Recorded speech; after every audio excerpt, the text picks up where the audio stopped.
Okay, UFC 305, Yes. Perth, Australia, Western Australia. G'day, mate. Comes back. We have a great card, 5-fight main card.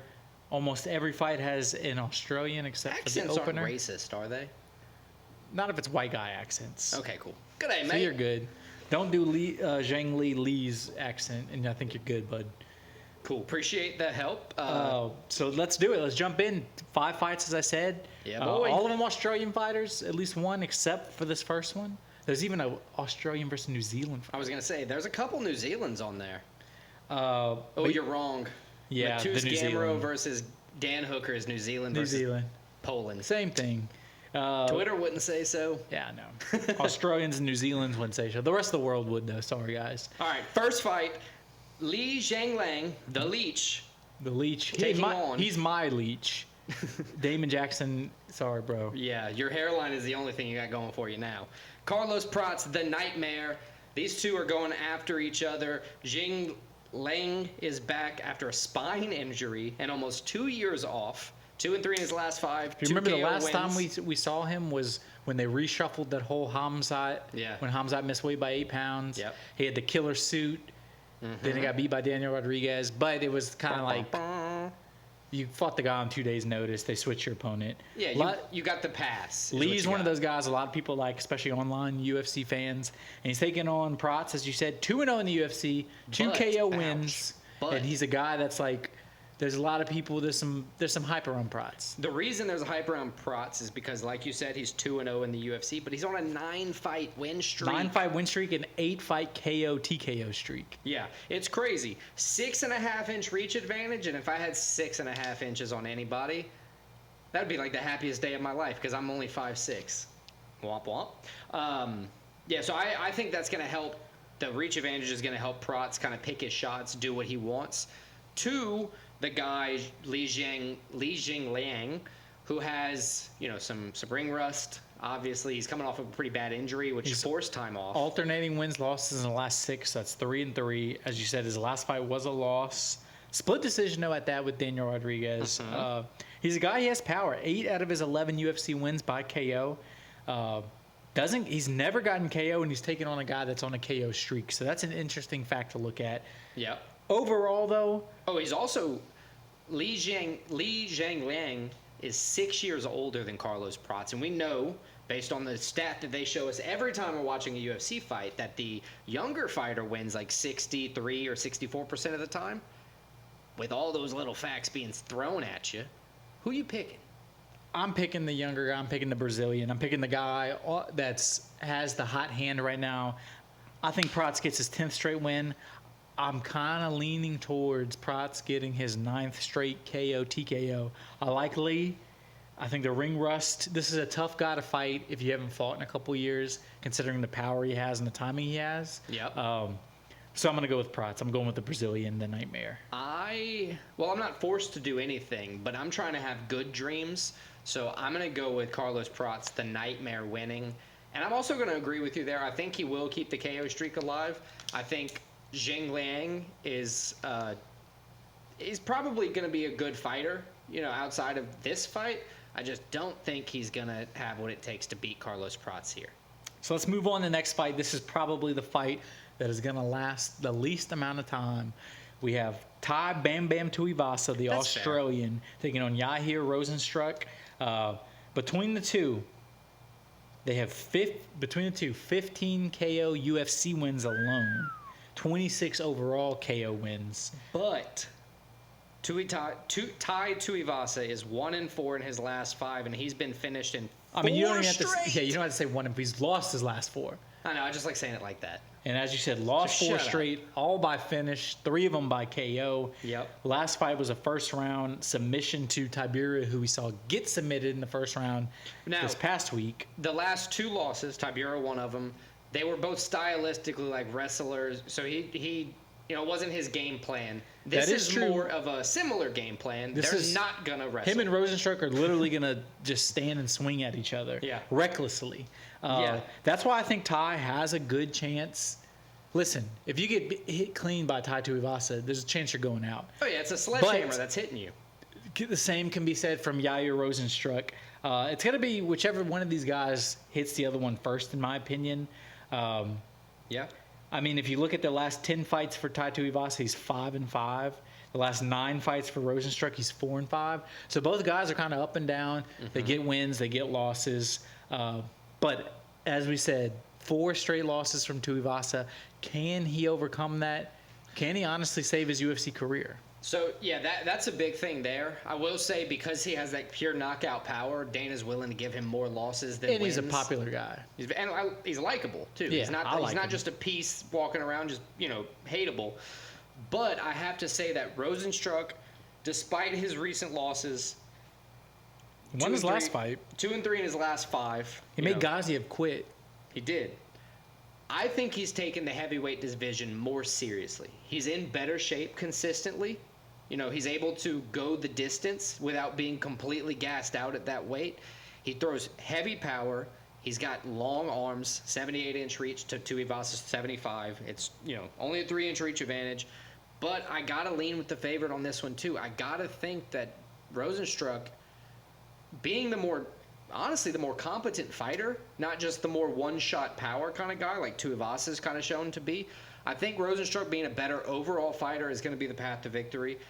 And this is going to, obviously, there's no submission chance on this one in my mind. This is going to be a KO or decision type of victory for Rosenstruck. Yeah, crazy thing. We said combined they have 26 KO wins between them. Combined they have 0 submission wins and 2 decision wins. With 4 submission losses total. So I agree with you that this is going to be a stand and bang. And I agree with you that Rosenstruck is going to win the fight. I don't think this fight gets out of the first round. Yeah, I can see either guy winning with the first round knockout, but I'm going to lean towards Rosenstruck. If I had to pick anything, like gun to my head, I would probably pick a Jairzinho Rosenstruck KO. All right, so there's that fight. Let's move on to the next fight. This is an interesting one. It is a very interesting because lightweights are typically my size. Both of these guys are decently bigger. Gamrot's 5'10", Dan Hooker is 6 feet tall.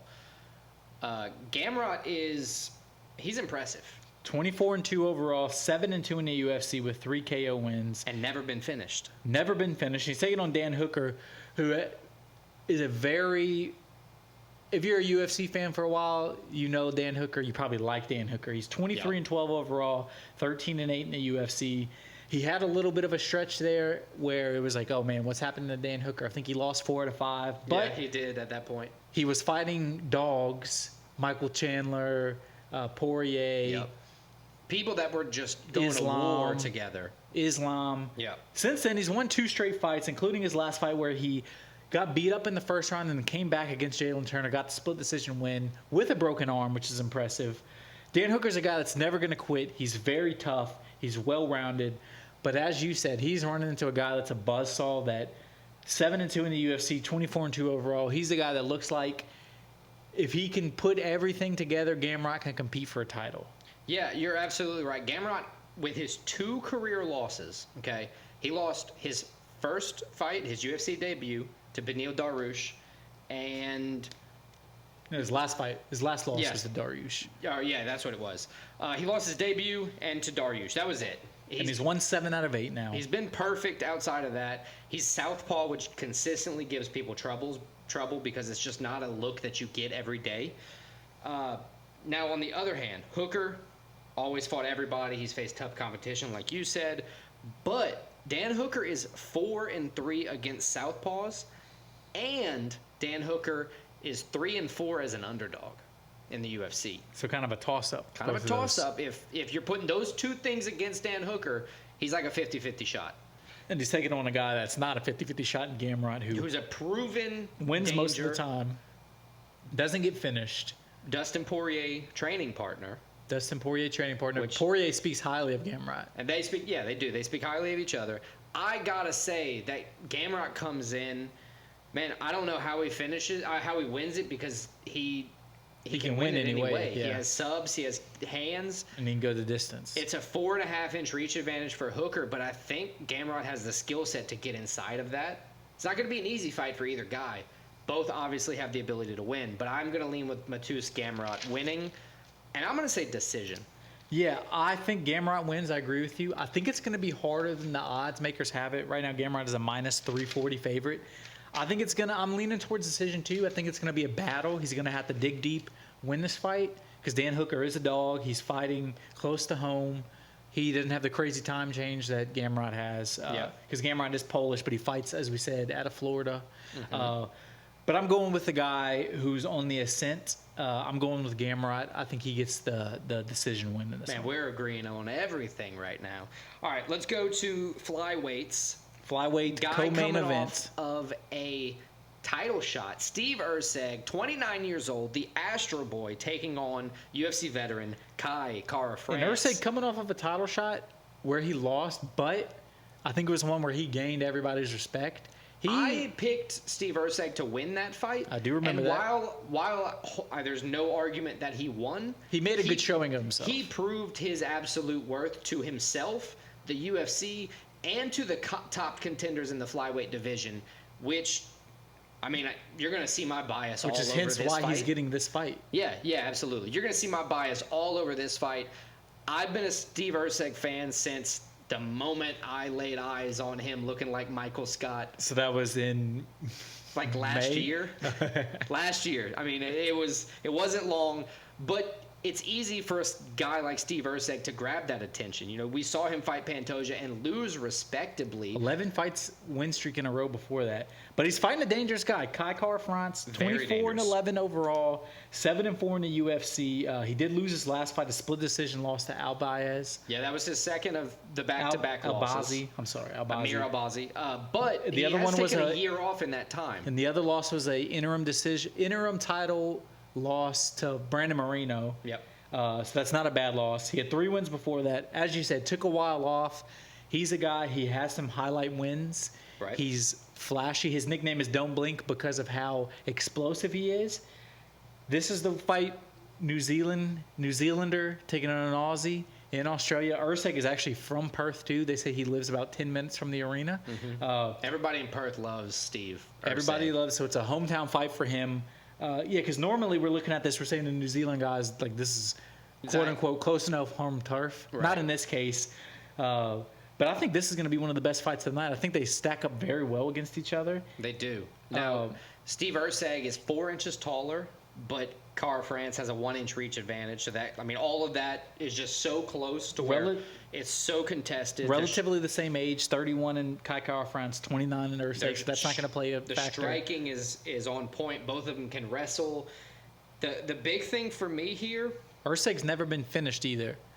Yeah, Erceg's never been finished. He's only lost twice by decision in his career. Like we just said, most recently a title shot. Kara-France has never faced Alexandre Pantoja. He hadn't gotten to that level yet. He's fought for the interim title, though, against Brandon Moreno. Lost. Sorry. Erceg lost, too. No, he fought for the real title, sir. Actually, no, I'm going to say interim's real title because I think the heavyweight real title is the current. The split decision. But he also lost to Brandon Royval. That's the 3 names in the flyweights that are always just kind of rotating around for title shots and all that stuff now that Figgy's gone.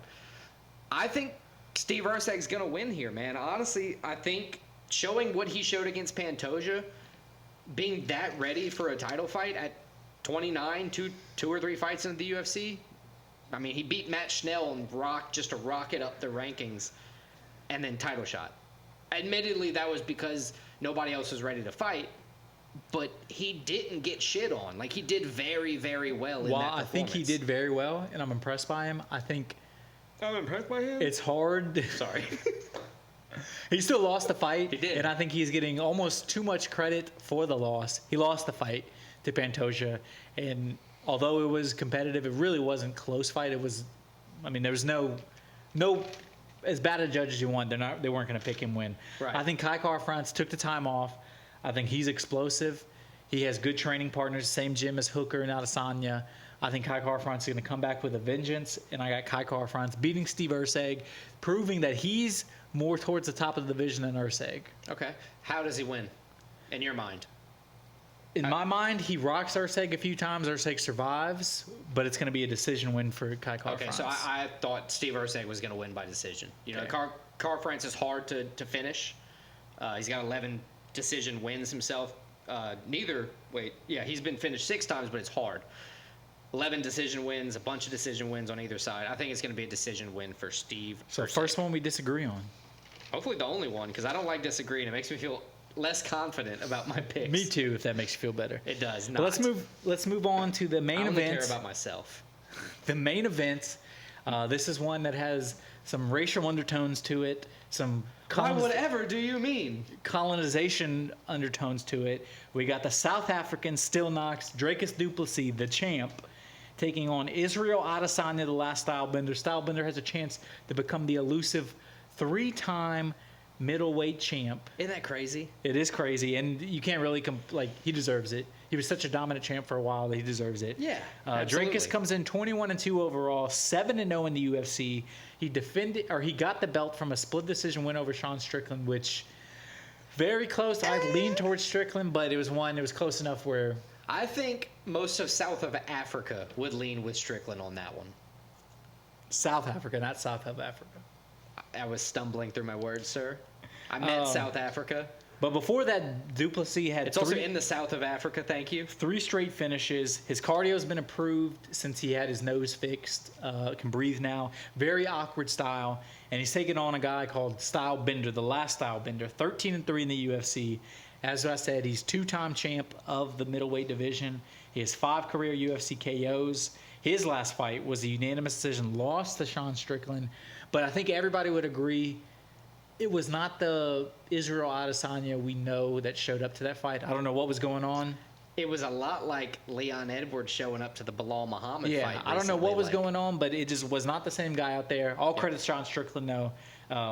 Don't take that fight away from him at all, because like we're saying, he arguably beat Dracus. Honestly, what happened, I think, is Israel kind of underestimated Sean. He came in a little lackadaisical, got rocked right away, and then could never recover. Yeah, stayed on his back foot for the entire fight, because somebody like Strickland quickly just walks you down the entire fight. One interesting thing, Adesanya, he's lost 2 out of 3, which a lot of people don't realize. Yep. He did avenge one of those losses against Alex Pereira, which, looking back, that win, his knockout win against Pereira at 185 is like aging better and better. It's so crazy that he actually holds a winning record over, Pereira holds a winning record over him now. But they're fighting enough to like force almost another contest if Izzy wins this fight.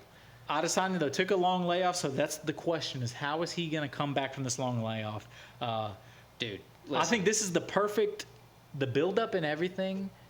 Yeah, because the last time when Izzy beat Pereira, Strickland du Plessis was in the ring, and there was a bunch of obscenities being said about Africa. Once we can't say. Right. No, it was the opposite. It was once du Plessis was saying he was the real African, yes. And Izzy was saying all kind of obscene shit that we can't say. I think Israel Adesanya thrives off the animosity and chaos. Yeah, they're building it now. And I think this is going to be the best Izzy that shows up. Maybe not the best of his career, but the best of his current form that shows up. And I think Izzy's going to rise to the occasion. I think he gets his belt back. I love Dracus. I love watching him fight. I like his awkward movements and everything. But I think a motivated Israel Adesanya, motivated to this level that I think he is probably one of the most dangerous, if not the most dangerous fighters in the UFC. Yeah. I agree with pretty much everything you said. Du Plessis never been beaten.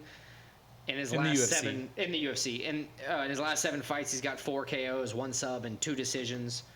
Arguably lost to Strickland, but whatever. He's got the belt now. He only has 2 wins over ranked opponents. Sean Strickland and... don't remember the other. It's not Darren Till. Robert Whitaker. Oh, Robert Whitaker. It was Robert Whitaker. Which was arguably, that was by far his best performance. Have to say, I picked du Plessis to win that fight as well. I checked. Double-checked and triple-checked. I was like the only person in America saying Whitaker was going to lose, but I digress. Izzy is going into his 12th straight title opportunity, one way or the other, where he's going to get it or defending it, which is the craziest thing you can think. That's incredible. Because he's trying to be the 3-time champion, which means in that time he's lost the belt twice and just immediately gotten a rematch. I think all of that, like you said, is fueling Izzy. The animosity's fueling. He has 3 career losses, Izzy Adesanya, I'm saying, but he's never been beaten back-to-back. Coming off of a loss, I think you can see where I'm going with it. He's the challenger, currently the toss-up favorite at -125. I think he is ready for the test of taking that year off because he's been ready since he was there. He just needed to clear his mind. I think that's the biggest thing that helped Izzy. I think Izzy's going to win, but I don't think that he's going to be able to finish Duplessis. I think this is going to be a long fight, and it's going to be a decision fight. War. Yeah, the long war. So there we go. We agree on all but one. But Yep. most importantly, we agree on the title fight. Israel Yes, sir. Adesanya over Drakus. Absolutely. Let's see how it goes. Let's do it.